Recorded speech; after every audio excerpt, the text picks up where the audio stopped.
Hi welcome back to Chinnu's Cherrypicks. നമുക്കിന്ന് വെള്ള അവോലി നല്ല ടേസ്റ്റിൽ എങ്ങനെയാണ് മുളക് കറി വെച്ചെടുക്കുക എന്നുള്ളത് കാണാം. കറക്റ്റ് അളവിനും പാകത്തിനും ഒക്കെ ചെയ്യുകയാണെന്നുണ്ടെങ്കിൽ നല്ല ടേസ്റ്റി ആയിട്ട് കിട്ടും. അപ്പോൾ ഇതുപോലെ തന്നെ ഫോളോ ചെയ്യുക.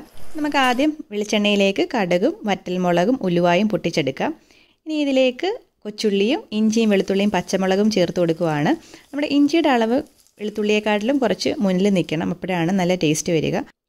കൊച്ചുള്ളിയൊന്നും ഒരുപാട് ഇടേണ്ട ആവശ്യമൊന്നുമില്ല. അപ്പോൾ ഇത് ഉപ്പും ചേർത്ത് നല്ലപോലെ ഒന്ന് വഴറ്റി വരുമ്പോഴത്തേക്ക് നമുക്ക് തക്കാളി ചേർത്ത് കൊടുക്കാം. അതോടൊപ്പം നമ്മൾ കുടംപുളിയും കൂടെ കഴുകി വെള്ളത്തിലിട്ട് വെക്കുക. ഞാനിവിടെ ഒരു വലിയ തക്കാളിയാണ് എടുത്തിരിക്കുന്നത്. അത് ഉപ്പും ചേർത്ത് നമുക്ക് അടച്ചു വെച്ച് ഒരു 3 മിനിറ്റ് ഒന്ന് കുക്ക് ചെയ്തെടുക്കാം. നമ്മൾ തുറന്ന് വെച്ച് കഴിഞ്ഞാൽ ഇത് വഴറ്റുവാണെന്നുണ്ടെങ്കിൽ ഒരുപാട് നേരം എടുക്കും. അപ്പോൾ തക്കാളി ഇടുമ്പോൾ എപ്പോഴും നമുക്ക് അടച്ചു വെച്ച് ഒരു 3 മിനിറ്റ് ഒന്ന് കുക്ക് ചെയ്യുമ്പോഴത്തേക്ക് നല്ല സോഫ്റ്റായി കിട്ടും. എന്നിട്ട് നല്ലപോലെ വഴറ്റി നല്ലൊരു സോഫ്റ്റ് പരുവായതിനു ശേഷം വേണം നമ്മൾ ഇതിലേക്ക് പൊടികൾ ചേർത്ത് കൊടുക്കാനായിട്ട്. ഈ ഒരു പരുവത്തിനെത്തി കഴിയുമ്പോഴത്തേക്ക് നമുക്ക് മുളക് പൊടി ചേർത്ത് കൊടുക്കാം. 3 ടീസ്പൂൺ മുളക് പൊടി ചേർത്തിട്ടുണ്ട്.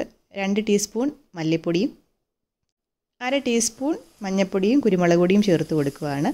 തീ കുറച്ച് വെച്ച് വേണം എപ്പോഴും ഇത് ചെയ്യാനായിട്ട്, കാരണം ഈ കൂട്ടി വെക്കുകയാണെങ്കിൽ പൊടി കരിഞ്ഞു പോകും. ഇതൊക്കെ ഒന്ന് ഇളക്കിയെടുക്കുമ്പോൾ ഇങ്ങനെ ഒന്ന് ഇരിക്കണം, ഒന്ന് ചെറുതായിട്ടൊക്കെ ഒന്ന് ഒട്ടി ഒരു നല്ലൊരു പരുവത്തിനിരിക്കണം. ഞാനിതൊരു 1 മിനിറ്റ് ഇളക്കിയതിന് ശേഷം ഞാനിതിലേക്ക് പുളിവെള്ളം ചേർത്ത് കൊടുക്കുകയാണ് കുറേശ്ശെയായിട്ട്. പൊടി കരിയാതിരിക്കാനും പിന്നെ നല്ലൊരു ടേസ്റ്റ് കിട്ടാനും വേണ്ടിയിട്ടാണ്.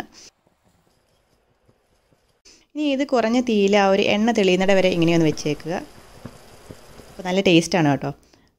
ഇനി നമുക്കിതിലേക്ക് ബാക്കി പുളിവെള്ളവും ആവശ്യത്തിന് വെള്ളവും ചേർത്ത് പിന്നെ ആവശ്യത്തിന് ഉപ്പും ചേർത്ത് നമുക്ക് ഇതൊന്ന് തിളയ്ക്കുമ്പോഴത്തേക്കും നമ്മുടെ മീൻ ഇട്ട് കൊടുക്കാം. ഞാൻ കുറച്ച് കറിവേപ്പിലയും കൂടി ഇട്ട് കൊടുക്കുകയാണ്.